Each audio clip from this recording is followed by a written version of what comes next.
Hi, good Friday to you. Thanks for joining us on this 23rd day of September. That means we've got exactly 1 week left in September, and October's rolling just around the corner. That's right, next week, next Friday of next week, the 30th, and then Saturday will be the first day of the 10th month. I suspect it will feel more like fall by then, and in fact, cooler, drier weather. It's inside. It's not in reach as of yet, but it is still inside. We've got a cold front, a dry one at that. It's not going to give us much precipitation, if any at all, but it will give us some cooler temperatures as summer weather continues throughout your weekend. So what could very well be the one last blast of summer, in case you want to try to squeeze in some of those activities that are more fun in the summer sun and heat. Well, now indeed is your chance. We'll talk about tonight the rest of the indictments that also included the five that I reported to you earlier out of Johnson County, involving one McGoffin County, and then involved in a drug roundup at the Johnson County Sheriff's Department. Actually, the remainder of the indictments also include another McGoffin County, and we'll go through the entire list in just a few moments. And for a trial that was slated for possibly up to 8 days pertaining to the case of the federal government versus Mayor Bob Porter of Bill, both the prosecution and defense rested earlier today, and they have been called back for closing arguments on Tuesday. We'll share with you some of the last testimony that we have in-house as far as information is concerned in just a few moments. I had a couple of things, at least one meeting to cover that we didn't get done today for a couple of various reasons that really aren't important. What is important is that I think I was going to include it anyway, but now I have plenty of room to take about the last 3 minutes of the show for some good news, some entertaining news, a little good note to put you out on, and about a new album just released, the single of which at least you can find on iTunes. You can also pre-order Loving Mary's album on iTunes as of today as well, and we'll share a little bit of love with you in just a few moments. With all that said, only one other report from elsewhere before we get to local headlines, and that is the Attorney General of Kentucky joining nearly 3 dozen others. Actually, he makes the 36th state altogether who are fighting the makers of Suboxone. Attorney General Andy Beshear of Kentucky says that his office has officially joined 35 other states in a multi-state antitrust lawsuit against those who make Suboxone. It's actually 2 companies who are targeted in the lawsuit. They reportedly, according to Beshear and the other attorneys generals, block generic competitors from being able to produce the drug, selling Suboxone at highly inflated prices to those using the drug to treat heroin and opioid addiction. The suit claims that 2 companies, Ritt Benckiser Pharmaceuticals, which is more commonly known as Indivior, if I'm saying it correctly, nevertheless, that they conspired with Monosol RX to change the original Suboxone form from a tablet version to a version that would dissolve in the person's mouth who was taking it, to prevent or keep a generic form off the market and basically have a monopoly on the drug, as well as the money being made from the sale of the drug. Beshear says that substance abuse is the single greatest threat to the Commonwealth of Kentucky, and for those companies allegedly to try to monopolize and the market on a treatment drug, it is beyond belief and borderlines on inhumanity.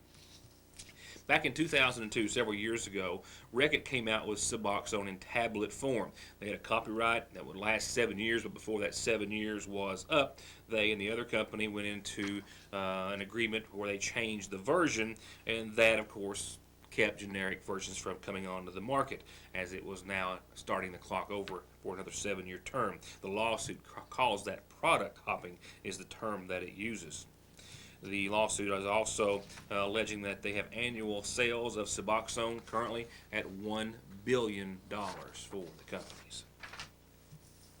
A Johnson County grand jury indicted a total of 14 people on 20 different charges last week. 5 of those individuals we covered in some detail, of course, per the Johnson County Sheriff's Office drug roundup. We'll go over those briefly, but we'll also include the entire list of those indicted, which includes a total of 2 McGoffin counties. The complete list of indictments begin tonight with a Sagersville woman. 50-year-old Teresa Basham of Sagersville was indicted on a charge of theft by unlawful taking over $500. She faces a penalty up to 5 years in prison and a $10,000 fine as such. 41-year-old Arthur Castle of Nippa was indicted on charges of flagrant non-support for failing to pay child support. He faces up to 5 years in prison. The exact amount of child support was not listed in court documents that we have. A Lomansville man, 33-year-old Ned Davis, was indicted on several charges: possession of a controlled substance in the first degree, possession of marijuana, operating a motor vehicle under the influence of alcohol or drugs in the first offense, as well as possession of drug paraphernalia, and fleeing and evading police in the second degree. 25-year-old Diana Gatewood of Paintsville was indicted on trafficking charges, specifically trafficking in 2 or less grams of methamphetamine in the first degree. 21-year-old Brittany Music of Paintsville also indicted on a charge of trafficking in a controlled substance, that being methamphetamine, also being an amount of less than 2 grams. In a separate charge, Music was also indicted on another count of trafficking in a controlled substance, this in the second degree for a different illegal drug. 44-year-old Diana Hackworth of Staffordsville was indicted on complicity charges of trafficking in methamphetamine in the first degree, also in an amount of less than 2 grams. 38-year-old Roy Keith Allen of Sagersville was indicted on complicity charges of trafficking in less than 2 grams of methamphetamines in the first degree. He was also indicted on 3 other counts of trafficking in a controlled substance, that being less than 2 grams of methamphetamine, as well as 4 counts of being a persistent felony offender. 24-year-old Ashley Moore of Lomansville was indicted on several counts, including assault in the second degree for an assault that she is alleged to have done or committed against a victim with a butcher knife. She also faces charges per the indictment of public intoxication and resisting arrest. Evelyn Van Hoos, 50 years of age, from Paintsville, was indicted on 2 counts of trafficking in a controlled substance within 1,000 feet of a school. And 29-year-old Bobby Ward, also of Paintsville, was indicted on burglary charges, burglary in the first degree, and complicity with an individual unnamed in the indictment. He was also charged with being a persistent felony offender in the second degree.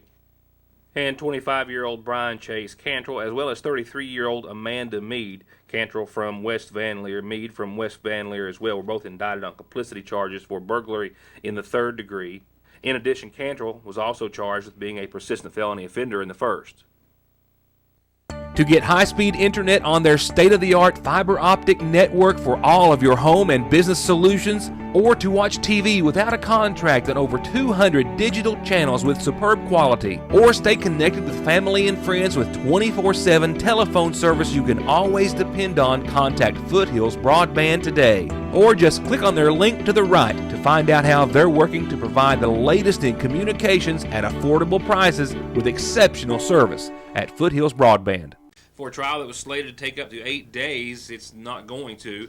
Mayor Bob Porter, who is under federal charges in London, Kentucky in the federal courthouse, saw the prosecution and his defense both rest their cases earlier today, setting up closing arguments for next week. A trial in which testimony lasted technically less than 3 full days. It was a trial in which the U.S. government, specifically Assistant U.S. Attorney Ken Taylor, laid out a case outlining how Porter, along with Euless Crace of Crace's Wrecker Service, frauded the city out of thousands of dollars. He detailed early in his opening statements that there was reason for the government to believe that Porter did favors in exchange for cash from Euless Crace. He also explained to the jury that son of Euless Crace, Chet Crace, would take checks in the amount specifically, he said, of $10,500, $6,500, and $1,700 to Porter's wife, Bonnie Porter, calling them loans, using those checks to pay the outstanding water bills totaling thousands of dollars for Porter's 2 residences that he owned, and in return, Porter would send contracts or business to the Crace Wrecker Service as payback. He also told the jury that Porter would bully the city council members into, at one point, paying a bill twice for storage on a an Escalade, Cadillac Escalade that was seized by the Paintsville Police Department that had a storage bill of 101 days from Crace's Wrecker Service. It was that same vehicle that they alleged that he used for his personal service for an extended period of time until the vehicle was sold after a vote by the city council. And out of the several council persons which were called to be potential witnesses, one did testify. Jim Meek testified that when he made a motion to sell the Cadillac Escalade that Porter had been using, the same vehicle that was seized by the Paintsville Police Department some time before, that after the council voted to sell the vehicle, in that meeting, that following that meeting's adjournment, while walking out of the meeting, that the wife of Mayor Porter, Bonnie Porter, spit in his face. And as today began the third day of testimony, it was a brief day of testimony. Sources tell us that there were only 2 witnesses called today. Steve Pelfrey, a mechanic with the city at the time of, according to the government, that Porter's vehicle, his personal vehicle, was worked on by city employees, that parts and services were paid for by the city. That witness called by the prosecution, and it was after calling Pelfrey to the stand that the prosecution rested their case this morning. The defense called their first and only witness thereafter. We're told that it was Doug Murphy, I believe the director of the Veterans Center in Paintsville, who testified to Porter's character, calling him trustworthy and describing him in another similar fashion. He was the only witness called by the defense, and thereafter the defense rests their case. That sets up closing arguments for this Tuesday in London. We'll let you know the outcome as soon as we have one. Here's tonight's community calendar. A whole lot going on in the calendar. That's a good thing.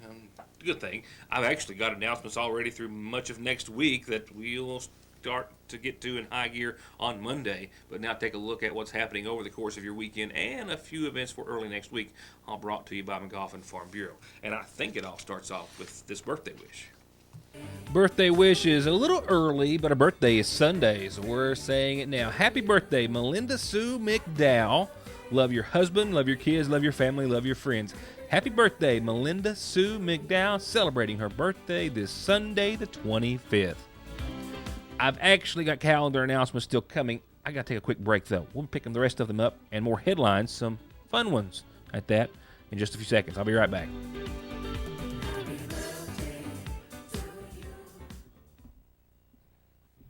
Now back to the calendar announcements that we've got for tonight. A couple of reminders. Don't forget, tomorrow is the Fall Festival at the McGoffin County Farmers Market on West Maple Street. This is a big event, their biggest of the year. They're starting at 10 o'clock. They'll go to 2 tomorrow with all sorts of wonderful local produce, baked goods, fall decor, a free pumpkin painting event as well, and more. It's all tomorrow morning starting at 10 on West Maple Street. A reminder that flu shots are being given at the McGoffin County Health Department as of this week. You can get yours Monday, Wednesday, and Thursdays till 3, till 5 on Tuesdays, till 1 on Fridays at the McGoffin County Health Department. This is for adults and children as well. They will take walk-ins. They'll also take appointments if you'd like to call 349-6212. Revival still ongoing at the Sayersville Pentecostal Church of Christ, nightly at 7. This Sunday's their 33rd annual homecoming and old-fashioned day. That's right, starts at 11, Anointed Hearts and the Sons family with a big dinner following services, and you're all invited. Probably don't need to remind you, but I will one more time because it's the dance team. They're blasting off at 7 o'clock. Well, they're not, but if you're going to participate in their bash tournament, you'll be blasting off at 7 tomorrow morning on the Paintsville Lake. If you haven't already, you can register by calling Philip Eastep at 6085. That's 349. And you can also register by showing up in the morning anytime after 6 and before 7.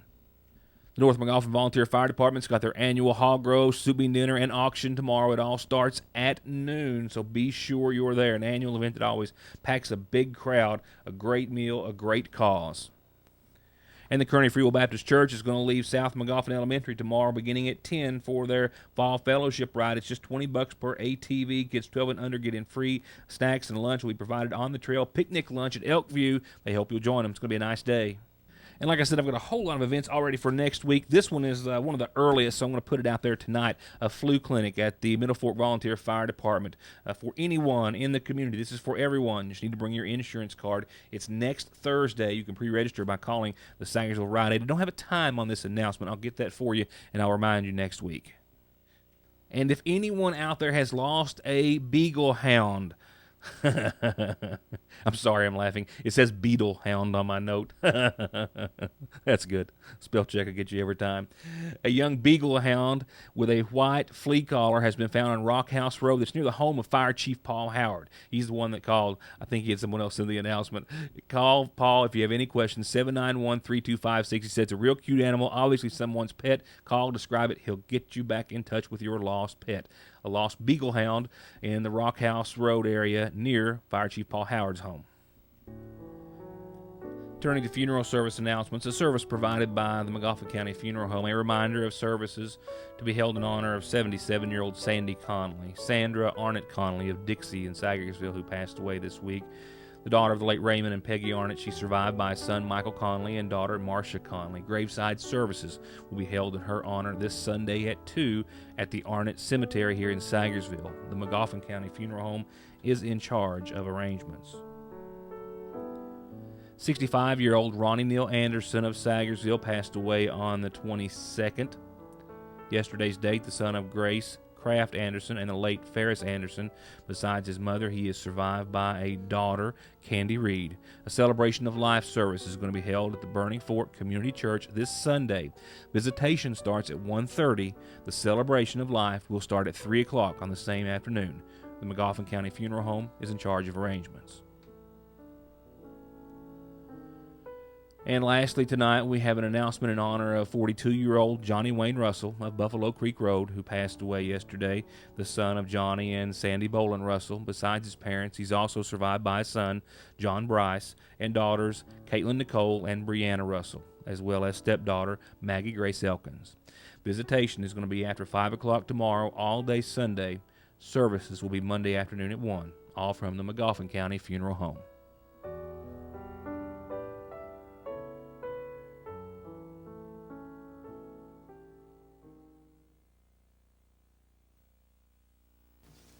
Well, it's one of those occasions where we're going to do things a bit in reverse this evening, and it's for a good reason. So let me take you right now to your Licking Valley RECC Outlook. I guess we can say that everything from this point further is all good news because we've got some really nice weather. I know it's been warm, unusually warm for this time of year, but it's still been nice.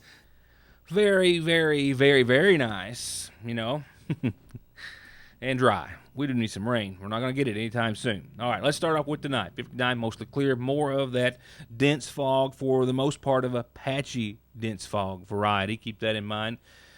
We've been getting used to it. We've seen it every night and day here for the past several days, and will throughout your weekend for the most part. And throughout the weekend, we'll see the upper 80s continue. The 90-degree mark that we had for tomorrow is backed off. Not that you'll know or feel a big difference, but nevertheless, 88-60 for your Saturday. Fog at the onset, sunny skies, partly cloudy Saturday night, patchy fog on the end of your Saturday as well, and we'll start off on a foggy note Sunday, and we'll go back to around 88 degrees. Don't be surprised if we hit 90 on either one of the days over the course of the weekend. A low of 62, sunny, mostly clear across the board, across your entire weekend. And I suspect we'll still see at least the mid-80s on Monday. The cold front gets closer as we start off next week, mostly sunny. And that 20% chance of showers on your Monday is actually worked up into about the afternoon right now. It's a slight chance, but anytime after 3 or 4 in the afternoon on Monday, we could start to see at least a small chance of some showers. We will see a better chance, we will see the same chance, on your Tuesday, as we do see the cold front come in. You see what it does to temperatures, but it's not going to be a big rainmaker. We might see a few showers. If we do, they're not going to be heavy, but look at the temperatures, a big change. 74 Tuesday, right around 50. That's close to the upper 40s for nighttime lows. 73 on your Wednesday with the nighttime lows once again right at the 50-degree threshold, sunny and mostly clear, and just gorgeous. In fact, looking on past Wednesday of next week, Thursday 75, Friday still in the upper 70s. All right, here's how it's going to go from here. I've got a few more folks I want you to hear from and let them know you're watching every chance you get. When we come back, a new track off a new album featuring a voice that we've heard for a while, but she, along with her bandmates and her husband, now have a little bit of love to share with us, and we'll get to that in just a second. Stay tuned.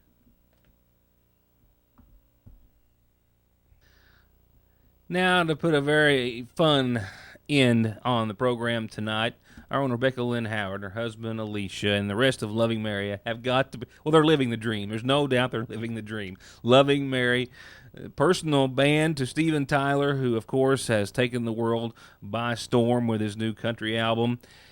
And in between all of the tour dates around the entire globe, Loving Mary's also been busy working on their album. A long time in the making, they say.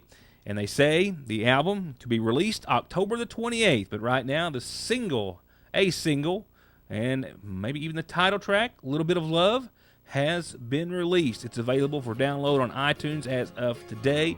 You can also pre-order the album as well. So what could I do in a better form or fashion to go out on tonight than play a little bit of love for you? Not a thing. Here it is, A Little Bit of Love by Loving Mary. You don't wanna try again no more. No. That kind of life, it ain't worth living. Let your guard down, start forgiving right now. A little bit of love never hurt nobody. A little bit of love never hurt no one. A little bit of love never hurt nobody. Just the lover does. Just the lover does.